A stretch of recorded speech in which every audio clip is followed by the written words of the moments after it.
Good evening, Chicago. This is Jerry Vasilatos and Jose Requena Hi. joining you on our Tuesday night edition of Chicago Corner / Fear and Loathing in the Windy City. Welcome tonight, Jose. Welcome back. Yeah, it's very. So before we came on tonight, we had some breaking news that we wanted to share, which we were planning to cover depending on what the resolution was. And we can now share that there was a resolution to the proposal to create an elected board of Chicago residents to oversee the Chicago Police Department. It passed 12-8. Interestingly, voting no were Daley, Thompson, Curtis, Raboiras, Sposato, Nugent, Napolitano, Gardner, and Riley. And this comes to us from Heather Sharon at WTTW. Interesting to see those particular aldermen's names, alder people's names, because I do recall during the city council conference with the police superintendent, I think it was about 3 or 4 weeks ago, those were some of the names that wanted to shovel more money into CPD. I understand you were watching some of the coverage live, Jose, as it was, I guess, unfolding on Twitter. Do you have any thoughts? Yeah,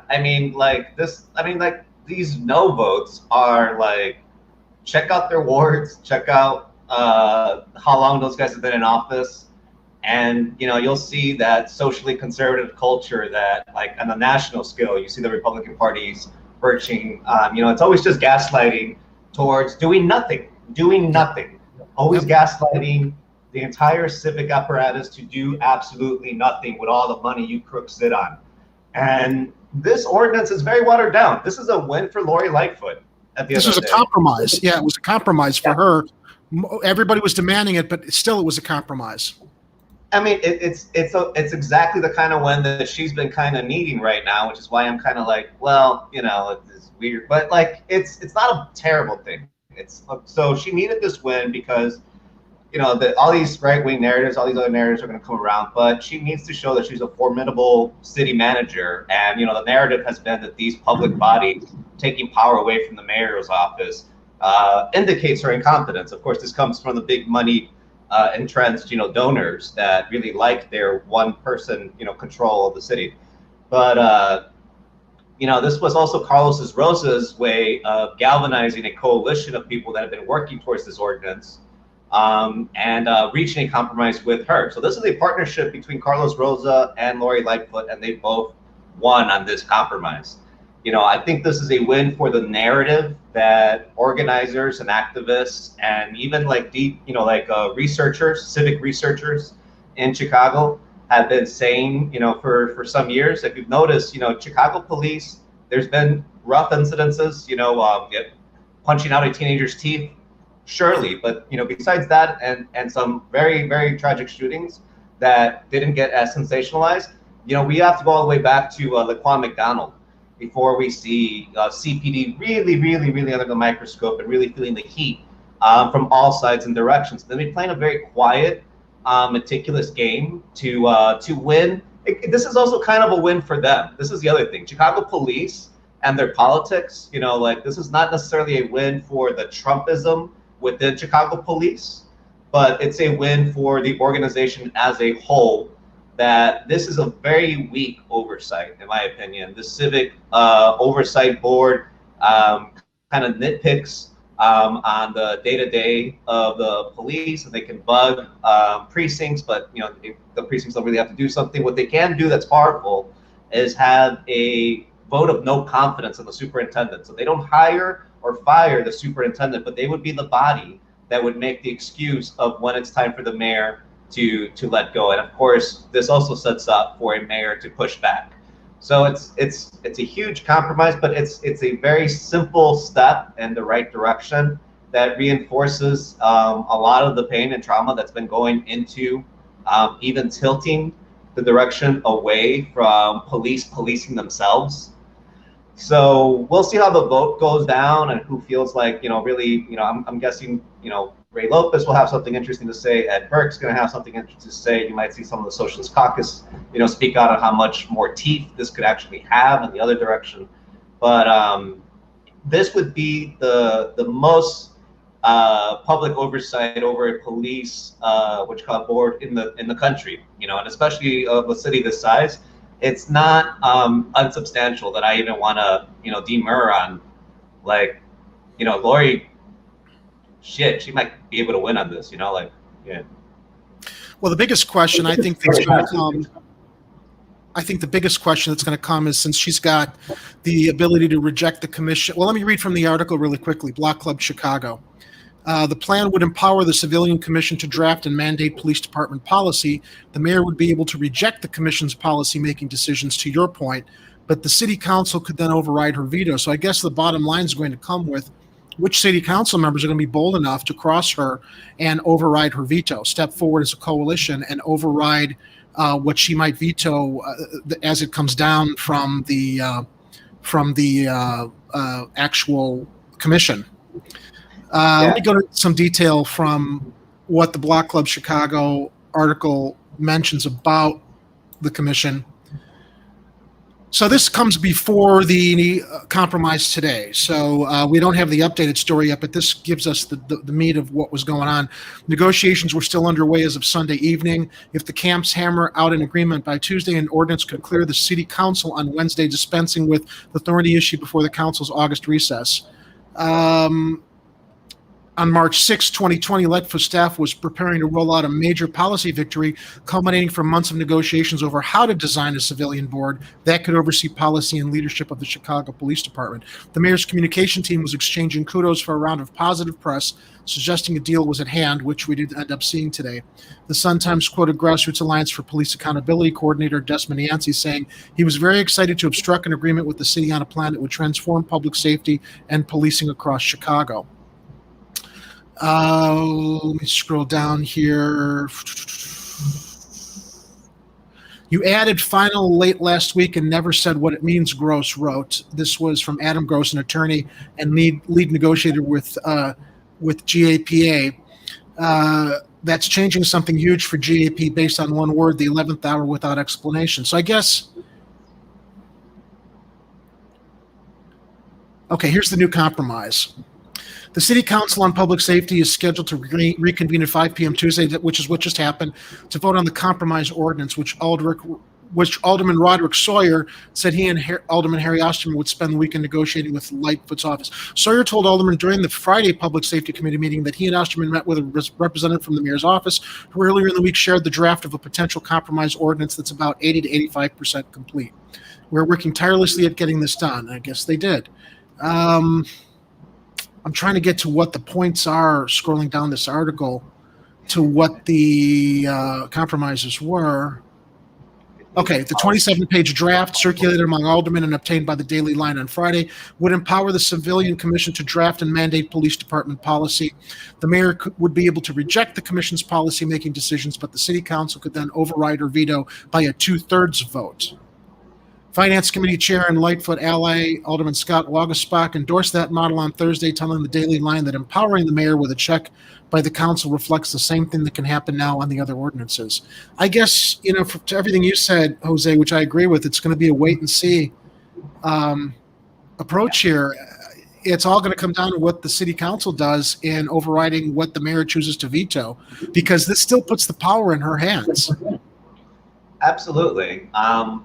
On the other hand, though, this vote was 10-8. I'm guessing that the Socialist Caucus can definitely kill this, but so can the pro-police.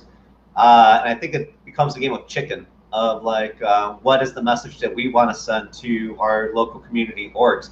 Maybe the orgs do want more ramp up and fight to this, but Frank Chapman, who's been on this fight, I think longer than most people, anyone in Chicago, and in those rooms, he's in support of this. There's Rosa got some real activist clout backing this. However, to your point, it's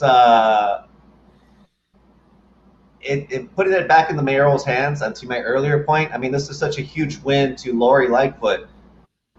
Is that what the activist community wants to necessarily do? This is the same police force that was punching out kids' face just last year. And now they're going to get this, you're going to have all the propaganda after this of Chicago police are cured and they're fine. It's great. Right. Everything's awesome, yeah, it's all good. You know, I've lived through like 50 of those, you know, like sometimes like 4 in a year. But like, to kill this ordinance, I think plays more towards the right-wing elements of the city. However, it also plays more to the downtown liberal north side, you know, what you call it, branch. So it's kind of like, I don't know, where you fall in Chicago on that. At the end of the day, I think that Chicago doing something that other cities can emulate, something, this is very basic, this is very light, and Chicago can easily adopt this and not lose a beat and work around this extra bureaucracy, which it loves to do. I think for an election cycle or two, it might actually do some good to the culture of Chicago. If we can also combat the gentrification and the housing component of the violence in Chicago.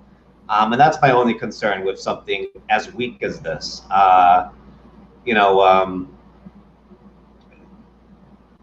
Heather Sharon had some great play-by-play during the compromise.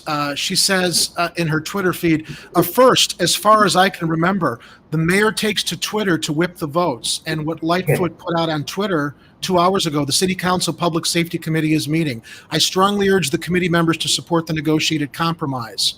Then Heather shares, Catanzara says he is against an elected board, adding that there are too many layers of oversight for the police board. This proposal will put criminals in charge of the police department and make officers' jobs far harder, Catanzara said. Let's all remember Alderman Catanzara next election. Yeah. Context. Catanzara, who is stripped of his badge, faces misconduct charges that could lead to his firing. Interesting. Let's see here. Further on, C.D. Rosa is on the verge of tears as he recalls the deaths of 16-year-old Laquan McDonald and 13-year-old Adam Toledo, who were shot and killed by police officers. This proposal is balanced, Ramirez Rosa says. We all wear the jacket for these tragedies, says Alderman Leslie Hairston. Context. While blocking previous versions of this proposal, Lightfoot said she wears this jacket for public safety in Chicago. Now here's what Alderman Patrick Daley Thompson did. He opposed the plan because he says it would strip the city council's authority over the police department. Context. Daley Thompson is one of 3 members of the city council who's under indictment. Alderman Roderick Sawyer says the elected board would not have power to hire or fire the superintendent. Previous proposals did include that provision, but it never advanced. Alderman Matt Martin, the Department of Justice told us in 2017 that our police department was not working for our residents. Now, this is all play-by-play, everyone, for what happened in the past 2 hours during this meeting.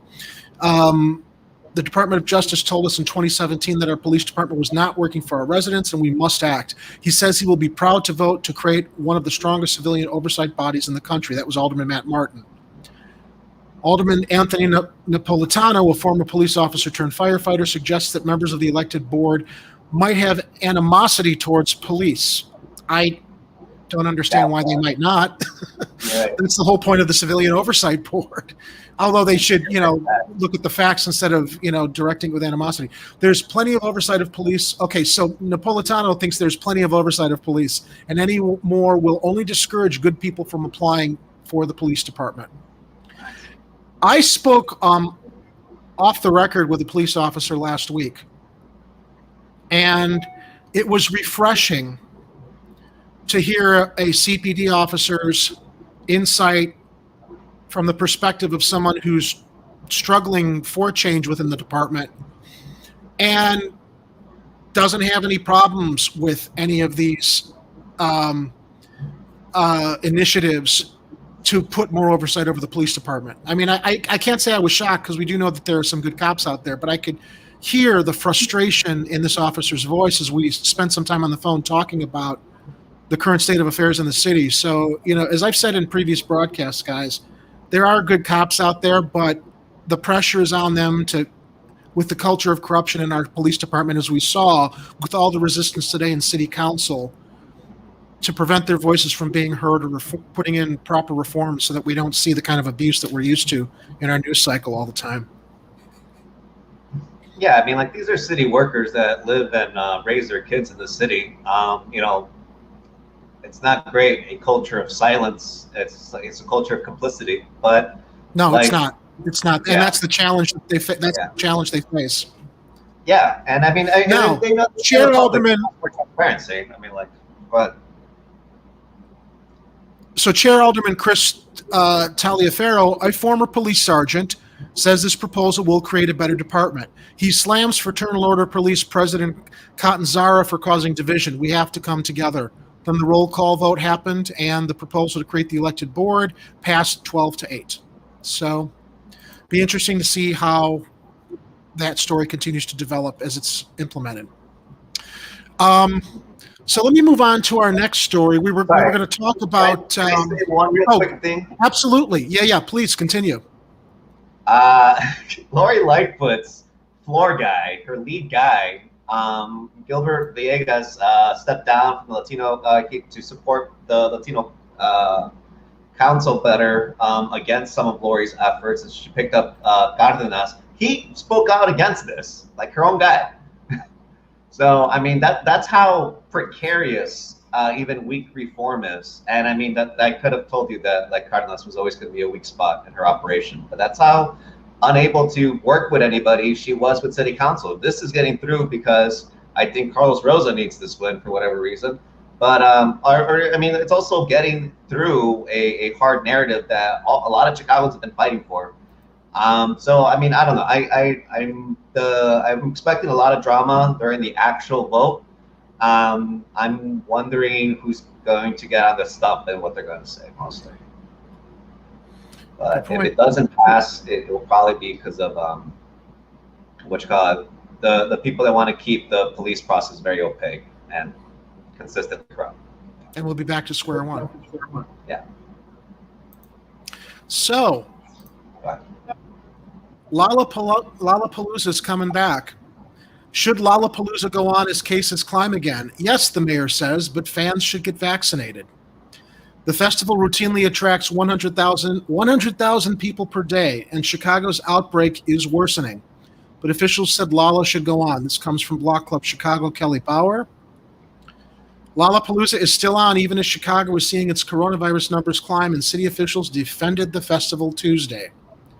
Lollapalooza is set for July 29th through August 1st at Grant Park. The festival routinely attracts more than 100,000 people per day, but officials announced in mid-May it would return at full capacity as the pandemic appeared to be coming under control. Now, though, COVID-19 cases are creeping up in Chicago and in every state in the country. Mayor Lori Lightfoot and Dr. Allison Arwady, head of the Chicago Department of Public Health, held a news conference Tuesday where they warned of a potential new wave of COVID and asked more people to get vaccinated. Lightfoot said she does not regret allowing Lollapalooza, though. I think we made the best decision that we could, as always, based on the data and based upon projections and modeling, Lightfoot said. I feel like we made the right decisions, but we're sounding the alarm today because we're starting to see this uptick. If you're sounding the alarm, maybe you need to reassess if this is a good idea. That's my punctuation. Chicago is seeing an average of 90 new cases per day as of Tuesday, a 69% increase from a week ago. The outbreak is still in reasonable control, Arwady said, but people should be taking preventative action now, like getting vaccinated to prevent another wave.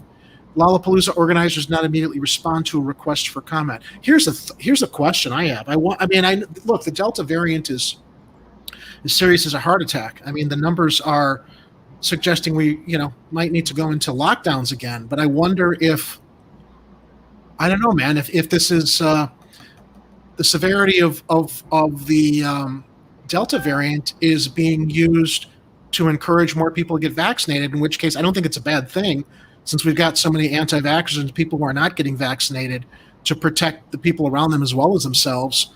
Going both ways on this.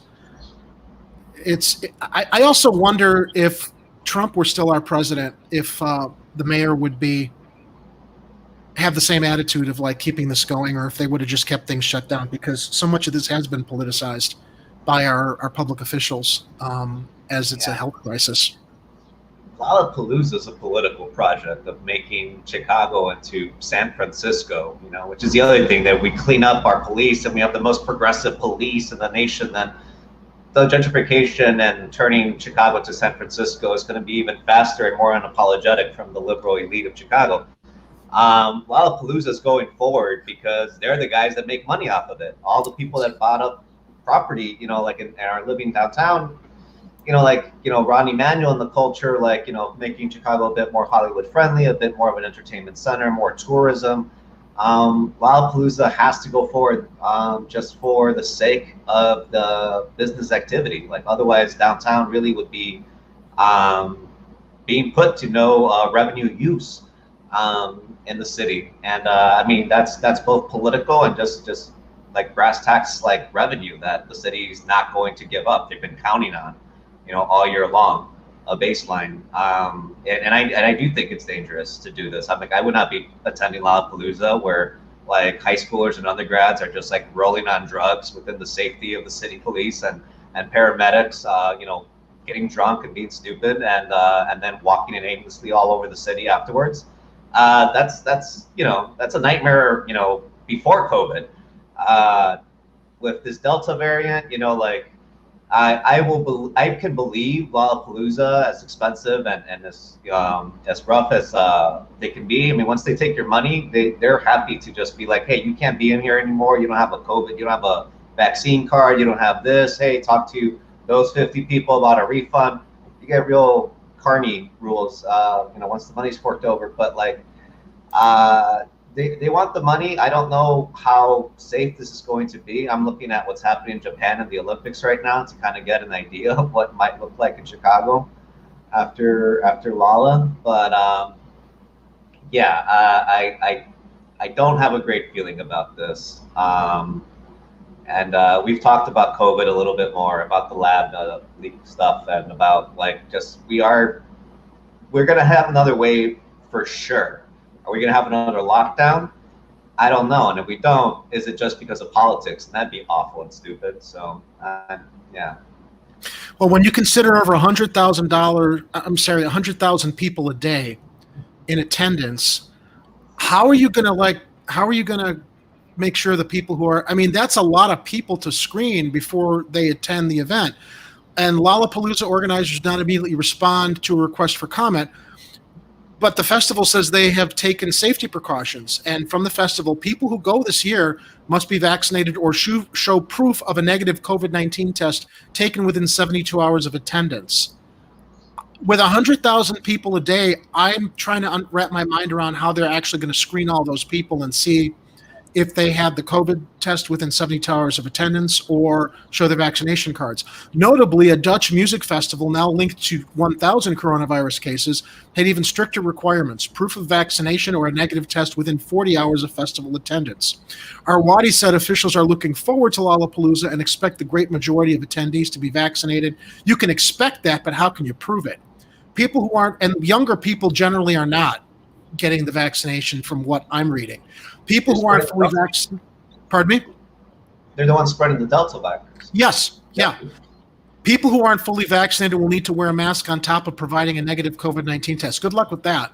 And all attendees should expect to show proof they're vaccinated or provide a negative COVID-19 test, Lightfoot said. Again, I don't know how they're going to enforce that with 100,000 people going through there each day.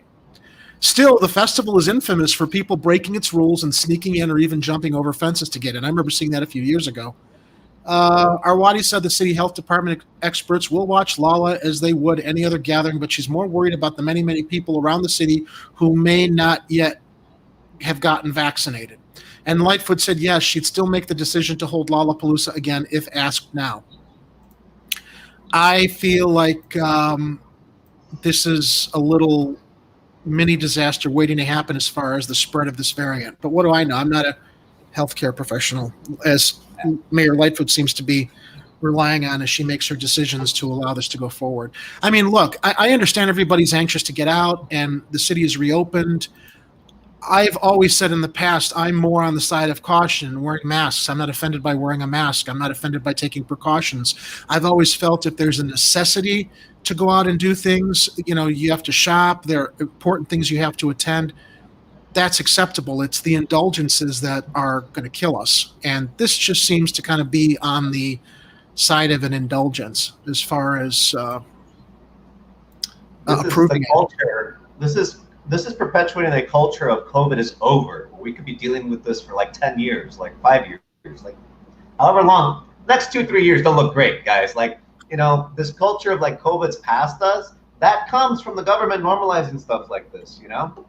So, and the other thing that just pisses me off is that Chicago Teachers Union was pushing for schools and our civic infrastructure to be used to vaccinate young people immediately and as a priority. If you're going to have them en masse by the thousands roaming around public infrastructure, mass transit infrastructure, and all over the public buildings this fall, you could have gotten ahead of that this spring by marshaling your civic resources towards vaccinating these people, and then go ahead, have a concert, do something. But instead, you put the onus on the consumer while drawing this huge thing for them to come and consume that creates a huge public health hazard. But we're the idiots. Like, I don't know, man. Like, capitalism. I share your outrage. I got to share what Ware Pilgrim shared in the live chat, which I think is how this is all going to go down afterwards. Deltapalooza is what we're going to be talking about at the end of the summer. This is kind of what they're nicely said, Ware Pilgrim. So all those kids are going to get their teachers sick. Pardon me? All those kids are going to get their teachers sick in the fall. Yeah, and which goes to two other stories we're covering here. Well, let's go to the teachers. As Delta variant cases mount, Chicago parents worry CPS will reverse in-person reopening plans. Now, this is all in light of another story that Chicago leaders are sounding the alarm as COVID cases climb. We can't allow it to spread further. Now, Mayor, in light of Lollapalooza forging ahead full steam, Mayor Lori Lightfoot and Dr. Allison Arwady are asking more Chicagoans to get vaccinated as another wave of COVID-19 appears to be forming. This is from Kelly Bauer at Block Club. Officials are so Lollapalooza is fine. Meanwhile, officials are ringing alarm bells about the resurgence of coronavirus in Chicago, driven by the Delta variant. Yeah, the stuff that they're liable for, you know, they want to have all the right paperwork ahead of time for that, you know. But, you know, when these corporations are making, you know, free money off of the public space, they got it. They handled it. It's fine. Jose, you've just identified the priority.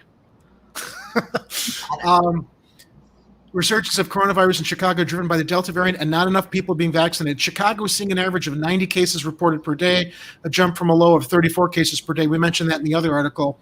We wanted to sound this alarm today so that people understand it's still here, it's still real, it's still deadly, Lightfoot said. And it's really attacking people who aren't vaccinated. As you say, she's relying on people to use their good judgment, of which many younger people don't, to get vaccinated before running into Lollapalooza. Jesus Christ. Yeah. Talking about the Delta variant, this wave is particularly targeting people who aren't fully vaccinated. More than 95% of locals who are hospitalized or who have recently died from COVID-19 didn't have all their shots, Lightfoot said. Vaccine isn't just a feel-good thing, Lightfoot said. It's about protecting you from sickness and death. That's a great sentiment. But maybe there's got to be more civic leadership in preventing it from spreading at this kind of an event coming up. Now, what people need to know, the Delta variant is far more contagious than the original virus, and it's spreading rapidly. In Chicago, officials estimate about 44% of current cases come from Delta, and it will be responsible for a majority of cases as soon as next month, Arwady said. I'm sure people are reading about the Delta variant all over other news sources and hearing about it on news as well as YouTube broadcasts. Surges are popping up all across the country. Arkansas and Missouri were put on Chicago's travel advisory last week. And Florida, Louisiana, Nevada, and the U.S. Virgin Islands are being added to the list this week. I got to travel to Las Vegas myself next week for a film festival that a project I directed and edited is screening at. And I can guarantee you I'm going to be wearing my mask everywhere, even though I'm vaccinated. And I'm going to be very careful with social distancing. I'm still not comfortable even going out for this thing. But someone's got to be out there to represent the film. And you know, if we end up winning some awards, coming back with some accolades, but I'm not thrilled about it. I'm waiting to. I mean, I was actually surprised. Oh wait, no, Nevada was put on the travel advisory list. Great, that's where I'm going next week. Damn. Sorry, Ugh. Well, I promise everyone I will be careful. But wow, I'm just reading this about the travel advisory.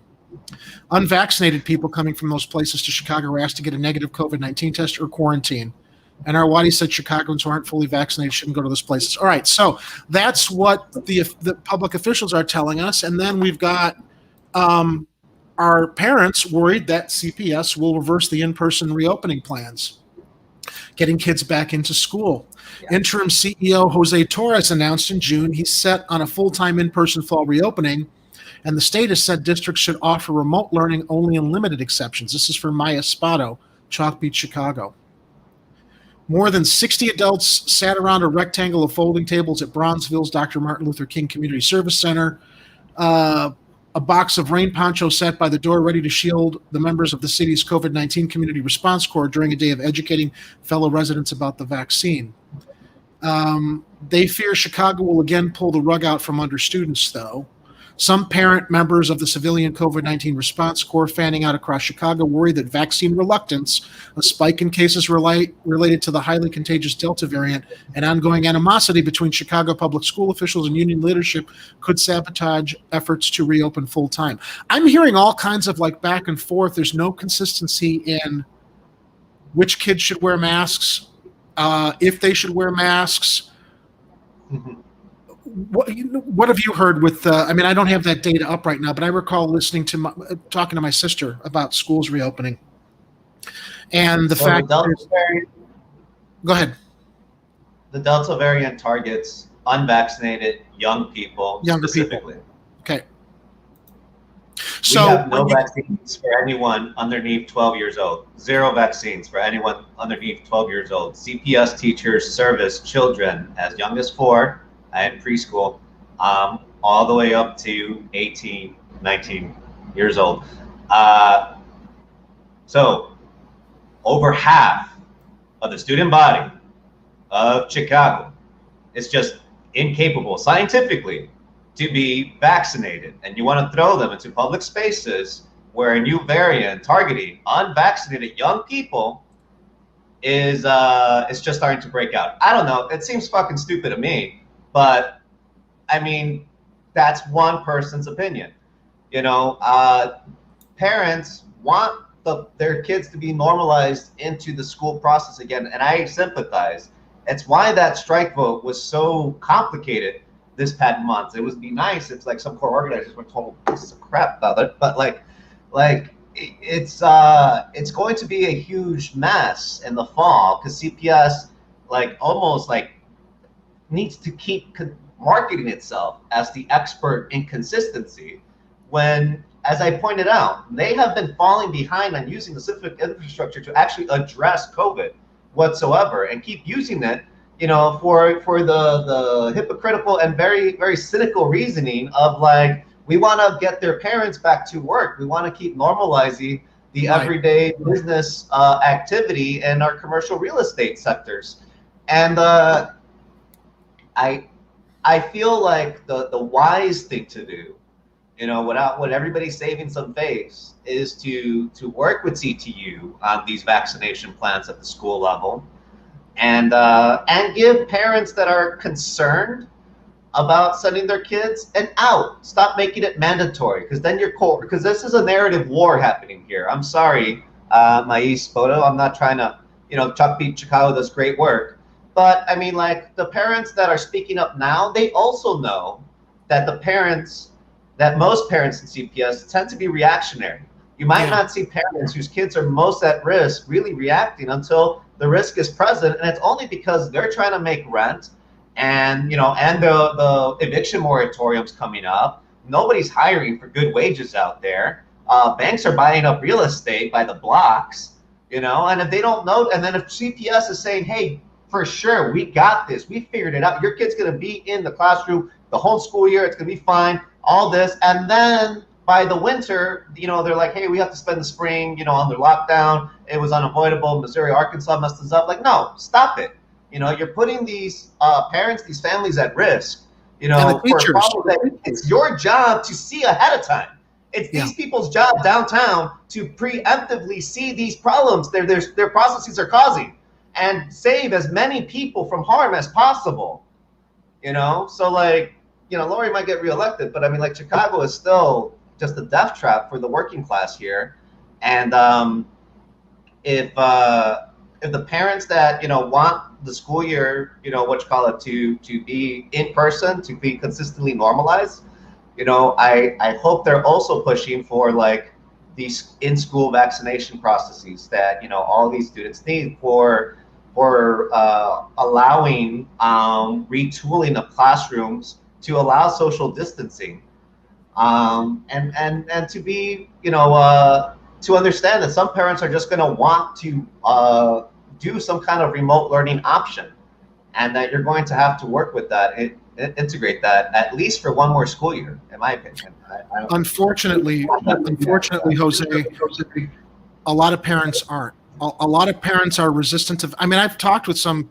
I've spoken with some people who've got kids in schools or adults who are all concerned about kids getting vaccinated because it's a new vaccine. We don't know what it's going to put into kids' systems. Okay, fair enough, but you could have said the same thing back decades ago with the polio vaccine. I mean, vaccines have to be created very fast when you've got a public health crisis. So I don't see a big difference right now with look, parents either agree to get your kid vaccinated if you want them to go back into school so you can resume your quote unquote normal way of life, or make sure your kid's going to wear a mask because you want to expose the other kids or the teachers to the potential of getting this new Delta variant. Schools are going to close down again. You're going to be in a worse situation later.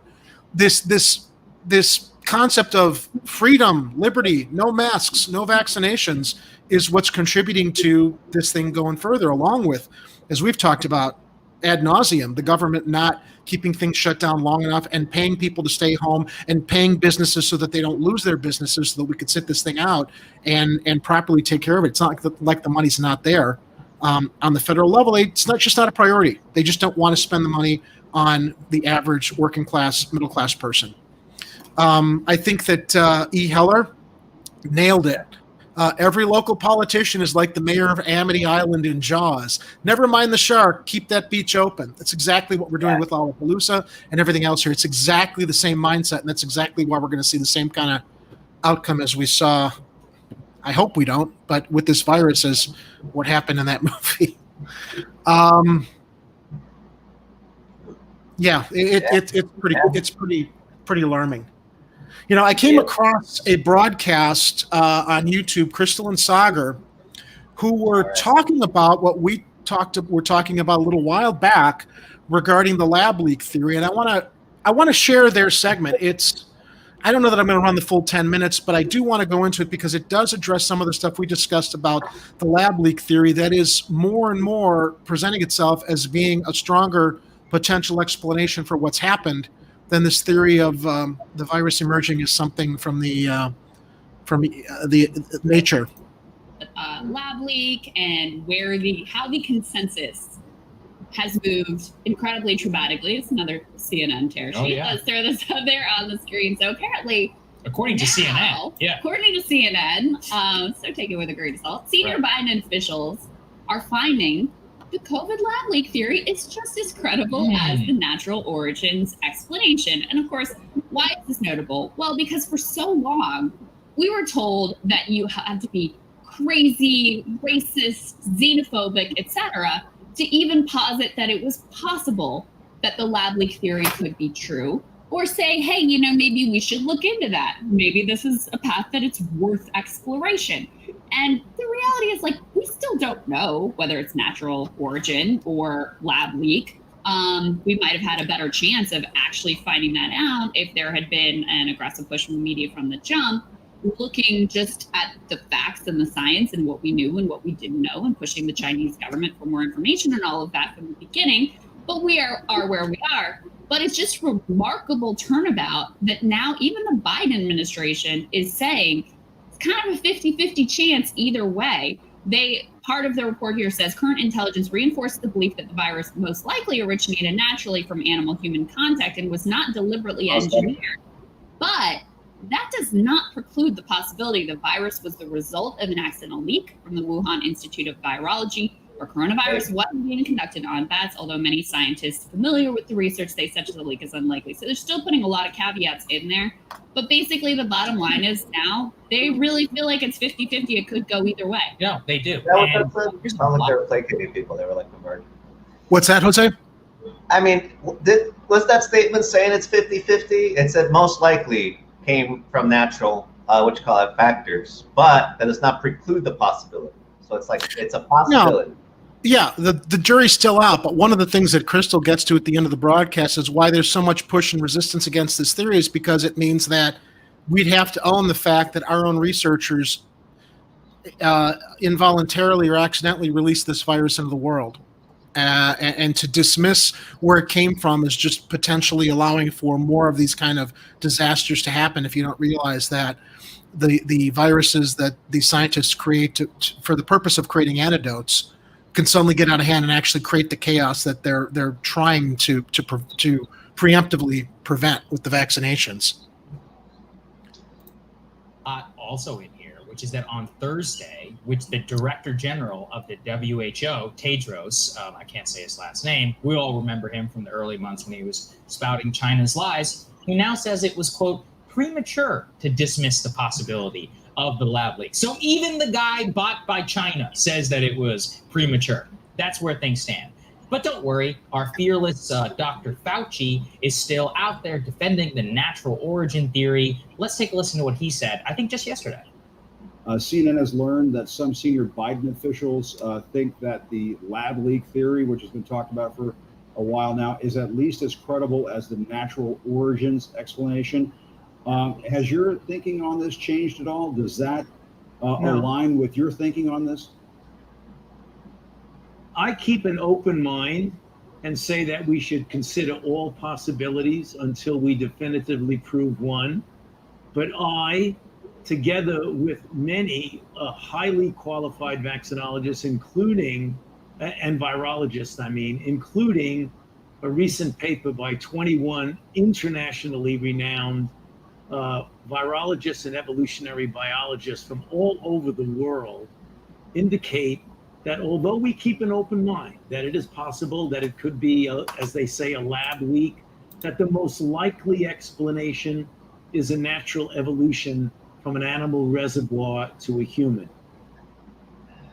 Now, look, he's actually lying there. He hasn't kept an open mind, which is that at almost a year, more than a year ago, May of 2020, National Geographic explicitly told them, quote, no scientific evidence that coronavirus was made in a Chinese lab.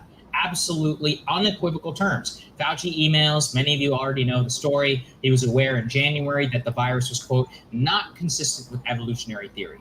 All of this comes down to that if you want to look at the facts are that the lab leak theory both is, just as possible as the natural origin theory, and frankly, has a hell of a lot more circumstantial evidence. Is it true one way or the other? I have no idea, and neither does anybody else. But we should probably still investigate. I tend to also give a lot of credibility to circumstantial evidence, but that's just me. Let me continue a little bit more with this, because I mean they make some really important points that if our regular viewers don't watch Breaking Points or know Crystal and Saga, especially as it relates to this particular story with the lab leak and the Delta variant, I think it's got some important information in it. And yet, I did see this. A lot to lose, which is that the lab leak theory, if it's true, it specifically indicts him. He's the one who went around existing U.S. policy, greenlit dollars to the EcoHealth Alliance, who gave it to the Wuhan lab.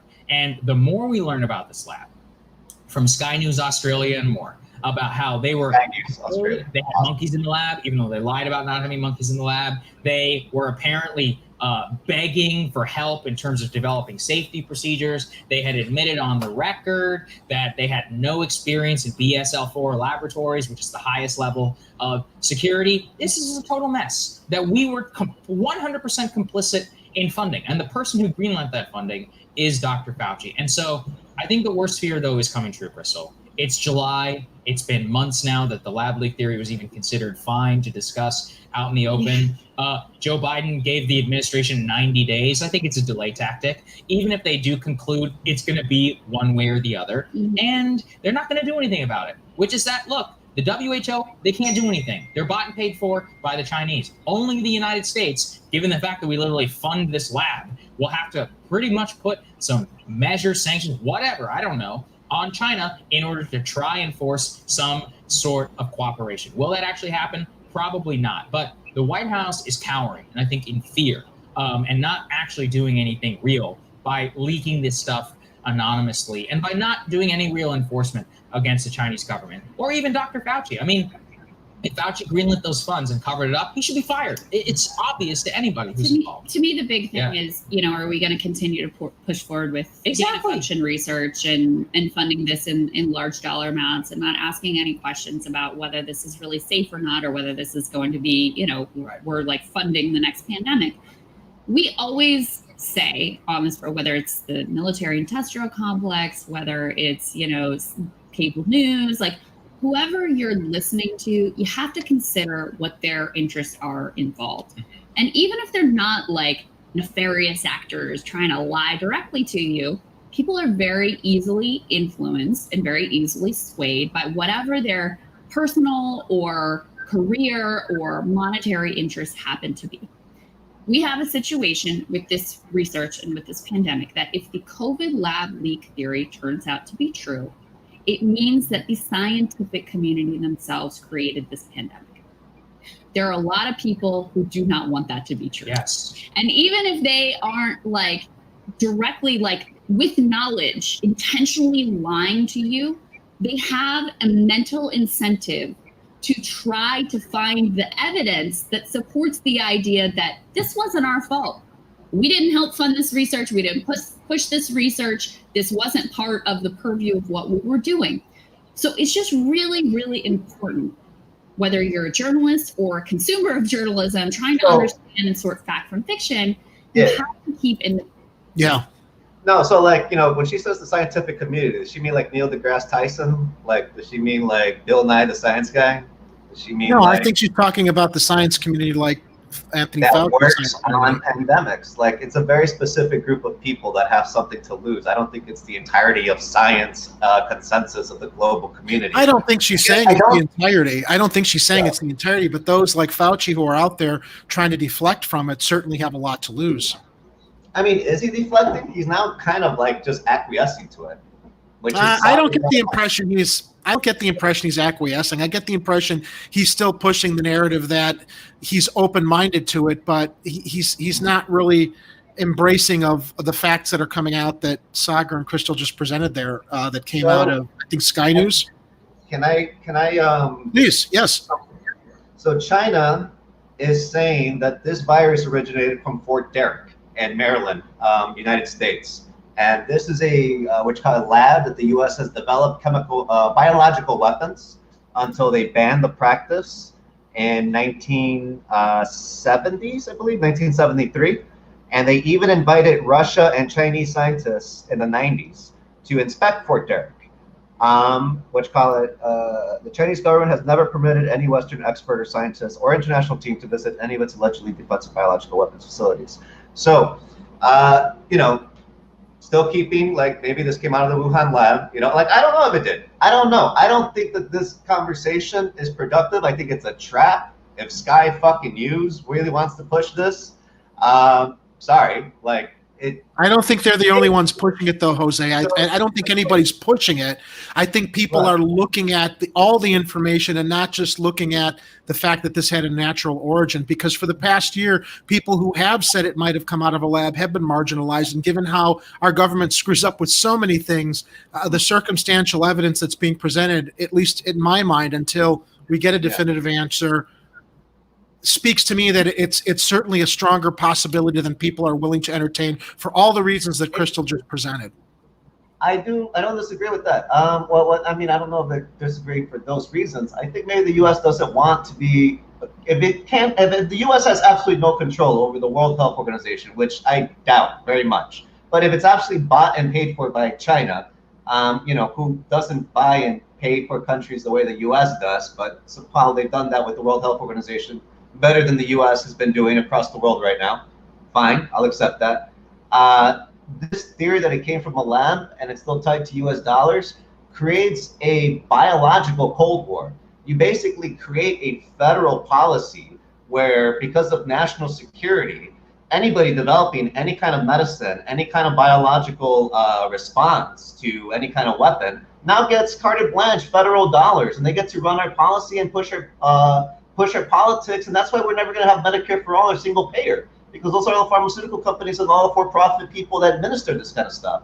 So like, I don't think the lab leak theory is wrong. I think the narrative has been so focused, to Sagar's point, we're cowering in fear of China. Maybe we're covering our ass for the I don't get the sense.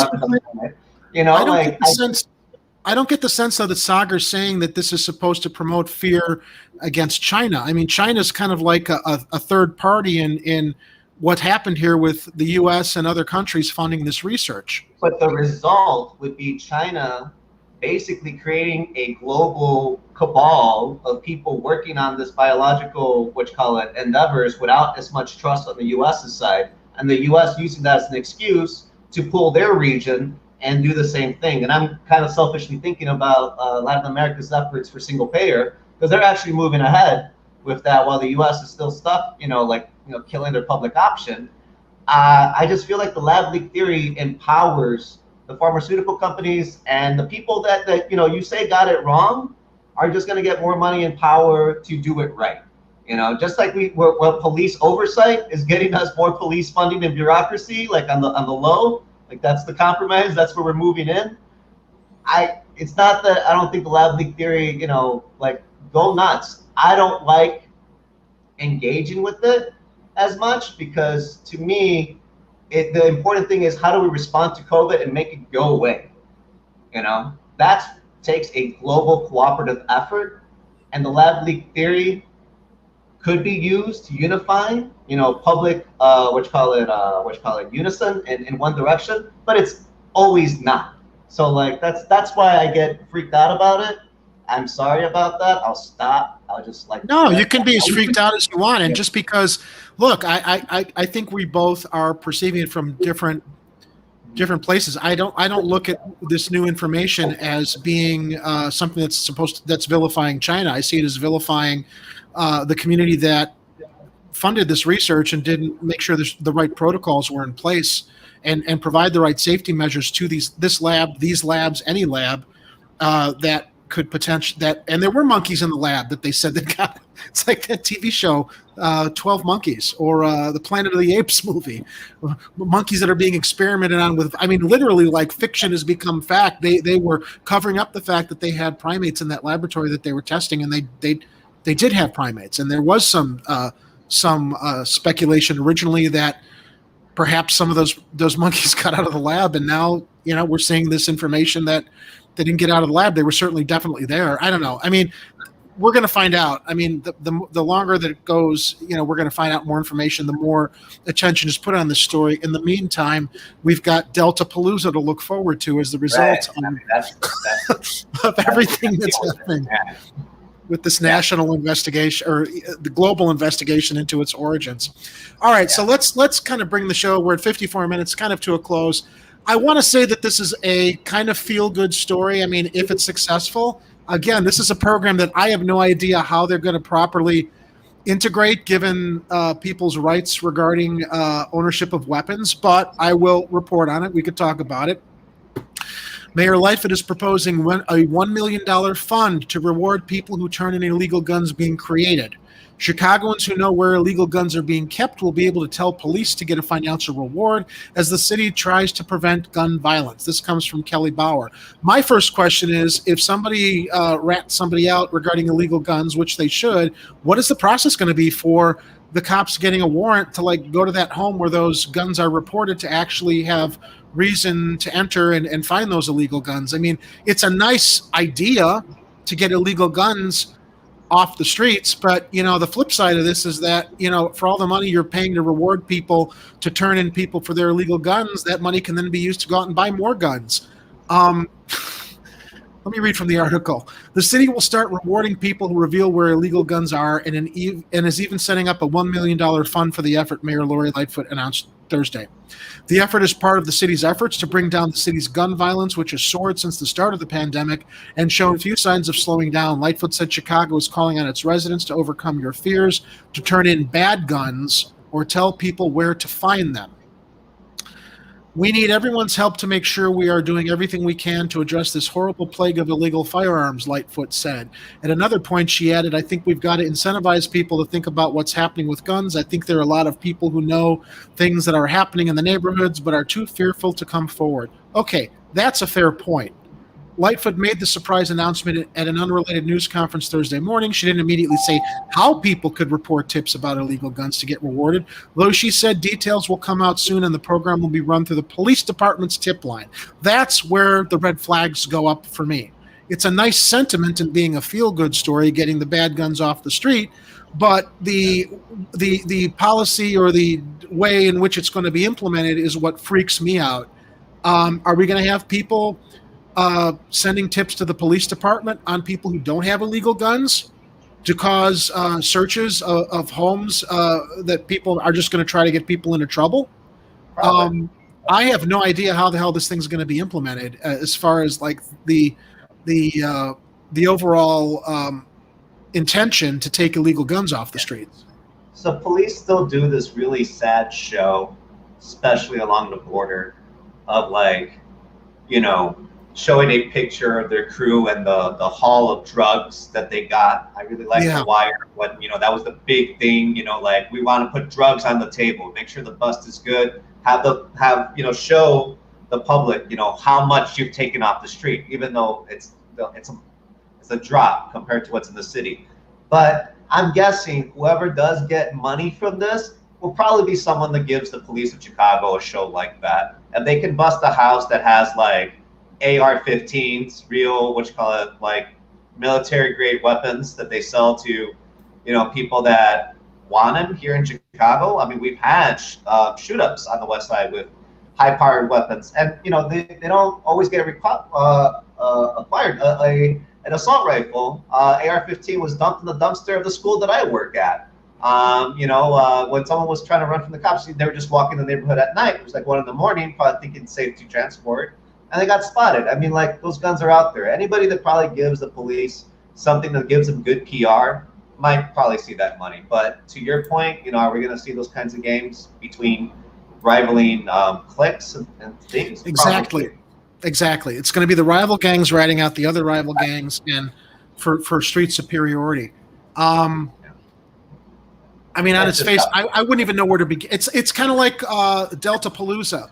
How are you going to make sure that all the kids who are attending were vaccinated with 100,000 people coming into Lollapalooza were vaccinated or had a test within 40 hours of attendance? You can't. And in this regard, I'm like, how are you going to, like, you need a search warrant to go into someone's home if you have a suspicion of illegal. I would imagine the police are going to need a search warrant. So I just am very curious to see how this is going to be implemented. The best of intentions are going to, I think, certainly open up a can of worms here as far as preventing innocent people from being raided by the police when some might use this program, this tip line program, as a way to, they might weaponize it against others. I think that, yeah. Chicago residents. It's money well spent for them. I'm sorry, could you repeat that? I spoke over you. We got an echo. Yeah, sorry, what you call it. If it gives the police of Chicago good PR, it's money well spent to them. That's the way that I'm seeing that program. Yeah. Chicago residents and gun violence prevention advocates have said community groups and neighborhoods need long-term investment financially and through other resources to drive down shootings and end the things that lead to crime. Superintendent David Brown met this week with President Joe Biden and other leaders to talk about how officials can end gun violence. He's offered few details about what was planned at that meeting. So I guess it's more wait and see in how this program will be rolled out. Well, speaking of healthcare a moment ago, as we were talking about lab leak theories and the Delta variant, I do want to remind our viewers that the Medicare for All March is happening this weekend in Chicago. It starts at Maggie Daley Park, and it will continue on to Federal Plaza. Daniel and Kit of Hardlands Media are the MCs. They will be the masters of the ceremonies at the speakers event that will take place in Federal Plaza. So I would really encourage everybody to please sign up to participate in that march. Show up, be present. There'll be a great amount of speakers. I know Jamal Green will be there speaking. And if there's ever an opportunity for us to, like, raise our voices and send the message to our elected representatives that we need this now. It's being organized and planned by some very dedicated and committed people who are putting a lot of time and their own expense and sacrifice into making sure this happens in Chicago as well as cities nationwide. So please, everybody, we did a show with the Medicare for All organizers last Friday. I may have one of the organizers on again this Friday to promote the Saturday event. So take a look at that. I'll put it in the show notes below so people can find that sign up link. So anything else from you, Jose, that you want to share before we bring our broadcast to a close? No, I heard a lot of people say, some misgivings about some of the things that happened during this march, but I mean, over 50 cities on the same day is not an easy thing to do. And I just want to say, people that have dedicated their time and life to pushing this issue, I mean, I think this is something that needed to happen. So like Saturday is going to be a major day, I think, for the left and America and for this issue. And I'm just, people that made it happen. I know so many people in the collective social network who have the best of intentions for why they're doing this. So yeah, that's all I really have to say. And for those concerned with the public health pandemic, which is a legitimate concern, they are implementing special social distancing. They're encouraging everyone to wear masks. They don't want this to turn into something that can be any kind of a public hazard. And I think that they're going to be taking very good steps with the education and how they're guiding people to attend this march to Federal Plaza with social distancing and masking in place to make sure people stay safe. So with that, I'm going to bring our broadcast to a close. If it's happening on the streets, you'll hear about it here on Chicago Corner. Thank you, Jose.